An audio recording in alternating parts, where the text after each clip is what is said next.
दोस्तों जरा सोचिए उमर अब्दुल्ला ने जो कहा है कश्मीर में, ये सुन के इंडिया गठबंधन वालों के ऊपर क्या बीतती होगी। यहाँ तक कि कश्मीर को बाकी मुल्क के साथ जोड़ने का ख्वाब अंग्रेजों ने भी देखा था। जो अंग्रेज पूरा नहीं कर पाए वो आपके हाथों पूरा हुआ और जम्मू कश्मीर, कश्मीर की वादी को बाकी मुल्क के साथ जोड़ दिया गया। जो काम अंग्रेज नहीं कर पाए वो प्रधानमंत्री मोदी जी ने कर दिखाया। आज कश्मीर की क्या कंडीशन है, कश्मीर कहां से कहां पहुंच गया, दुनिया को दिख रही है। अब तो उमर अब्दुल्ला भी कह रहा है जो इंडी गठबंधन के बहुत बड़े साथी है। चलो देश में इस सेना की अपमान की बात करते हैं, देश के अंदर नरेंद्र मोदी सरेंडर कर दिया, इसकी बात करते हैं। इस डिबेट में आपको आज एक बहुत बड़ी बात सुनने को मिलेगी जो 2011 में राहुल गांधी ने कहा था कि इस देश के अंदर हर आतंकवादी घटना को रोका नहीं जा सकता। ये कितनी बड़ी बात थी। आज वो आदमी कह रहा है कि नरेंद्र सरेंडर। जरा देखिए इस डिबेट को, देख के आप हैरान रह जाओगे कि ये लोग पास्ट में क्या क्या किया है, कैसे कैसे कारनामे किए हैं, कैसे कैसे बातें करी है। देखिए, चैनल को सब्सक्राइब करिए, वीडियो को लाइक कर दीजिए क्योंकि वीडियो बहुत ही नॉलेजेबल है, बहुत ही काम की है, सबको देखना चाहिए। खासकर वो भाग जरूर देखना जो 2011 में राहुल गांधी ने कहा था, आपको आज इस डिबेट में सुनने को मिलेगा। शुरू करते हैं। अजय वर्मा जी, मैं फिर से पूछना चाहती हूं, ट्रंप की सीज फायर पर आपको इतना भरोसा है कि अपने देश के प्रधानमंत्री पर भरोसा नहीं है। आपने शशि थरूर को सुन लिया, मनीष तिवारी को सुन लिया, आपकी पुरानी नेता प्रियंका चतुर्वेदी को सुन लिया, आपने आनंद शर्मा को, सलमान खुर्शीद को सुन लिया। आपका मन नहीं बदला क्या? और इसके अलावा मैं ये भी पूछूं, आजकल ट्रंप का हाल देख लीजिए। ट्रंप और इलन मस्क में जो जंग छिड़ी हुई है, लेकिन उस सिंदूर को लेकर रेलवे के टिकट के नीचे में कितना निंदनीय और शर्मनाक काम है ये कि सिंदूर रेलवे के टिकट। अरे फोटो सेशन से आपका पेट नहीं भरा? कोविड जब हुआ तो कोविड की डेट जब होती थी उन पर फोटो चलते थे। अनाज जब आप बंटवाते हैं 80 करोड़ लोगों को, उसके थैले पर फोटो छपवाते हैं। पूरा देश 196 कंट्री, आप विश्व गुरु में जानते हैं कि नरेंद्र मोदी जी हैं, राष्ट्रीय हैं, भारतीय हैं, राष्ट्र के प्रधानमंत्री हैं, सब जानते हैं। लेकिन ये फोटो की बुक, ऑपरेशन सिंदूर, और तो हद हो गई। पेट्रोल पंप हिंदुस्तान के, दिल्ली के, देश के, उन पर लग रहा है फोटो आर्मी के साथ। अच्छा लगता हमको कि बॉर्डर पे जो सिपाही हमारे शहीद हुए, जो हमारे फौज के लोग वहां लड़ते हैं, उनके फोटो अगर उनके साथ लगते तो देश के 145 करोड़ लोग गर्वान्वित होते। वो काम नहीं होता कि उधर तो हंगामे हो रहे थे और इधर फोटो सेशन चलता रहता है।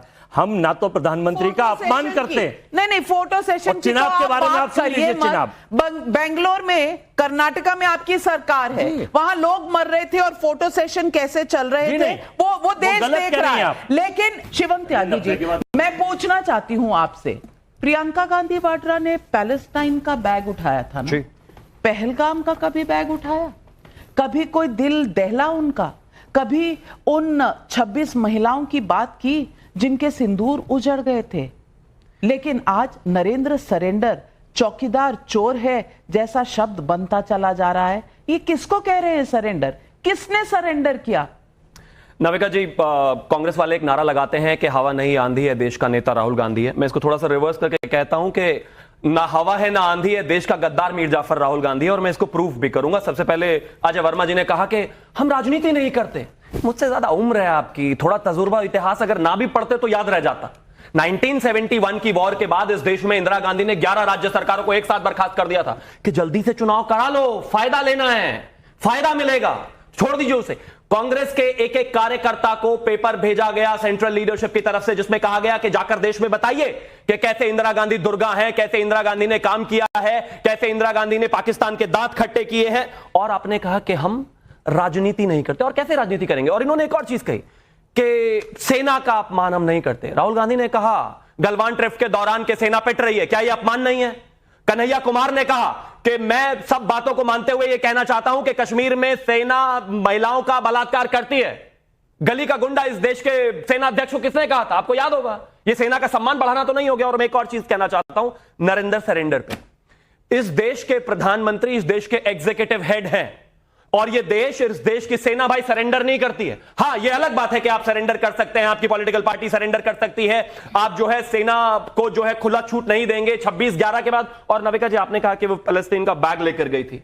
इन्होंने देश के लोगों के लिए बात कब की? 26/11 में, जब इनको जवाब देना चाहिए था। इस देश के एयरफोर्स चीफ ने कहा था कि हम रिटेलिएट करना चाहते हैं, उनको मौका नहीं दिया। और छोड़ दीजिए उसको, को एक जगह की बात थोड़ी ना है। आप मुझे बताइए, बनारस में हमला हुआ, आतंकवादी हमला हुआ, क्या जवाब दिया इन्होंने? लाजपत नगर दिल्ली में हमला हुआ, क्या जवाब दिया इन्होंने? प्रयागराज में हमला हुआ, क्या जवाब दिया इन्होंने?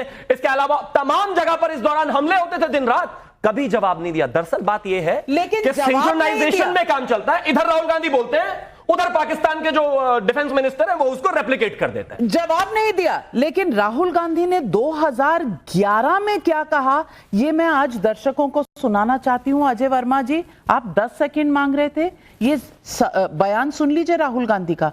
30 सेकंड दूंगी, जवाब दे दीजिएगा इसका। Every terrorist attack can not be stopped. Sorry, it is very difficult to stop every single terrorist attack. The ideas that we have to fight terrorism at the local level, we have improved in leaps and bounds. But terrorism is something that is impossible to stop all the time. Ajay Verma ji, हाँ। तब तो terrorist attack stop करने में दिक्कत थी, सारे terrorist attack रोके नहीं जा सकते, ये कहा था। जवाब तो क्या देना था? 2008 से 2011 तक ये पाठ पढ़ाया जा रहा था देश को। आज नरेंद्र सरेंडर कहने की हिमाकत। 14 के बाद इस हिंदुस्तान में शायद एक भी आतंकवादी अटैक नाविका जी इस देश पर नहीं हुआ है। ना पुरी पे हुआ, वो कांग्रेस का हमला था, ना पहलगांव पे हुआ, वो कांग्रेस का हमला था, ना आपने पुलवामा पे करा, वो कांग्रेस का हमला था। बड़ा ही शर्मनाक और निंदनीय है इस देश की सरकार का रवैया। अगर मैं ये बताने लगूं कि 14 से लेके इतने सैनिक हमारे शहीद हो गए, इतने हमारे लोग मारे गए, ये सारे आंकड़े सबके पास है, लेकिन इन्हें तो बस सरेंडर, नरेंद्र सरेंडर। लेकिन शिवम त्यागी, ये हर बार जब बात होती है किसी भी सवाल की, तो ये सवाल लेकर आ जाते हैं बीजेपी के नेताओं का। बीजेपी उन पर एक्शन क्यों नहीं लेती? पहला बयान जो कर्नल सोफिया कुरैशी को लेकर दिया गया, उन्होंने आते ही कहा कि मैं बिना किसी उसके माफी मांगता हूं। कर्नल सोफिया कुरैशी इस देश की वो बेटी है जो आम नागरिक से भी बढ़कर है। सुन लीजिए, अब आगे एफआईआर नहीं हुई। मैं कह तो रहा हूं आपको, उस पर भी कोर्ट में मामला चल रहा हो डेली। लेकिन जिस कन्हैया कुमार को आपने वोट दिया था जाकर के, उस कन्हैया कुमार ने कहा था कि सेना बलात्कार करती है। राहुल गांधी जब से 18 साल के हुए, उन्होंने राहुल गांधी जब से 18 साल के हुए तब से अपनी पार्टी को वोट डालते आ रहे हैं। पहली बार आपकी पार्टी को डाला। कर लेते ना सवाल जवाब कि कंधे से कंधा मिलाकर उस आदमी के साथ चल रहे हो जो कहता है कि सेना बलात्कार करती है। अभी रुकिए ना,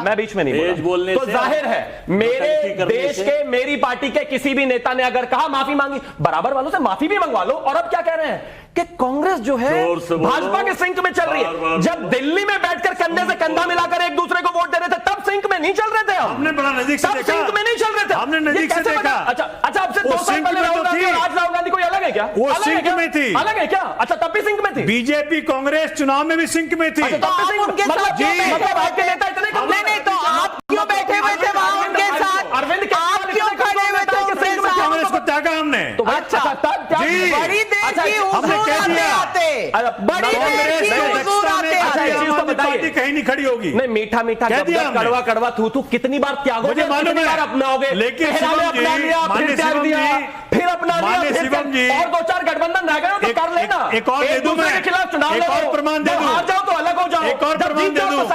हर चुनाव में माननीय मोदी जी राहुल जी के विरोध में कहते हैं कुछ चीजों का जवाब अरेस्ट कर देंगे, सरेंडर कर लेंगे, ये मेरी पार्टी को अरेस्ट कर लेंगे, लेकिन चुनाव कभी नहीं करते। मेरी पार्टी, मैं कहता हूं ना, इस देश में सेना के खिलाफ कोई भी बोले गलत, माफी होनी चाहिए, एफआईआर होनी चाहिए। मैं तो कहता हूं फांसी लटका दो। लेकिन ये जो निर्माण है, ये जो चीज है, ये बराबर सब पर लागू होनी चाहिए। कहिए बराबर वालों को, आपके मुंह से एक शब्द नहीं निकला कांग्रेस वालों का। जिस संदीप दीक्षित ने सिंदूर में फोटो पहुंच जाइए। माफी नहीं भैया, आप सरकार में हो, चलिए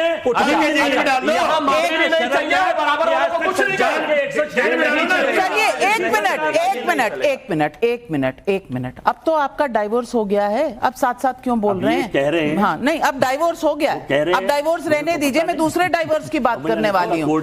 अगर आपने पूरा डिबेट देखा होगा तो आपको समझ में हर चीज आ गया होगा और आपने वो बयान भी सुना होगा जो राहुल गांधी ने 2011 में कहा था। ये कितनी बड़ी बात है और कैसे ये बोला गया था, क्योंकि दोस्तों उस समय देश के अंदर एक ऐसी हालत थी कि कभी दिल्ली के पहाड़गंज, कभी शौर्यनगर, कभी दरियागंज, कभी इधर, कभी लाजपत नगर, आए दिन देश के अंदर कहीं ना कहीं बॉम्ब ब्लास्ट होते रहते थे और ऐसी कंडीशन थी देश की जो सोच के भी आज डर लगता है। तो वो लोग आज कह रहे हैं कि मोदी ने सरेंडर कर दिया। इन लोगों से कैसे बोला जाता है, सोच से और समझ से परे है। बाकी इस वीडियो आप क्या रहे कमेंट में बताइएगा। मिलेंगे जल्दी, तब तक के लिए धन्यवाद। जय हिंद, जय भारत।